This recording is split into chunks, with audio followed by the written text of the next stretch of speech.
n'a fallu que 49 secondes. C'est tout ce qu'il a fallu à Mike Tyson pour obtenir sa dernière victoire en boxe professionnelle. Mais ce qui rend cette histoire vraiment incroyable, c'est le fait que Tyson soit même monté sur le ring avec une blessure aussi grave. Après le combat, des journalistes stupéfaits ont interrogé Tyson. Mike, were you really sick this week? What was the problem?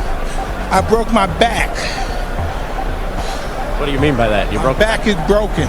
Il s'est avéré que Tyson avait subi une grave blessure à la colonne vertébrale dans un accident de moto peu avant le combat. La douleur était si intense que n'importe quel autre boxeur aurait annulé, mais Mike Tyson ne recule jamais. Malgré tout, il a refusé de se retirer de son affrontement contre Clifford Etienne, classé numéro 3 et connu pour sa puissance de KO brutale. Ce combat était crucial pour les deux hommes, mais pour des raisons complètement différentes. Tyson, 36 ans, était à la fin de sa carrière légendaire. Depuis sa sortie de prison, il n'était plus la force irrésistible qu'il avait été à la fin des années 90. Ses performances récentes montraient de la fatigue, un manque de motivation et une intensité d'entraînement en déclin. En dehors du ring, sa vie s'effondrait, dettes, divorce, problèmes juridiques. Clifford Etienne, en revanche, était en pleine ascension. Avec 24 victoires, 17 KO et une seule défaite, c'était un cogneur dangereux, avide de faire ses preuves. Une victoire contre Tyson lui aurait permis de viser un combat pour le titre. Etienne n'avait pas peur de Tyson, il était convaincu qu'il pouvait mettre KO la légende déclinante et se faire une place parmi l'élite. Mais il ne comprenait pas une chose, même blessé, épuisé et en difficulté, Tyson restait Tyson.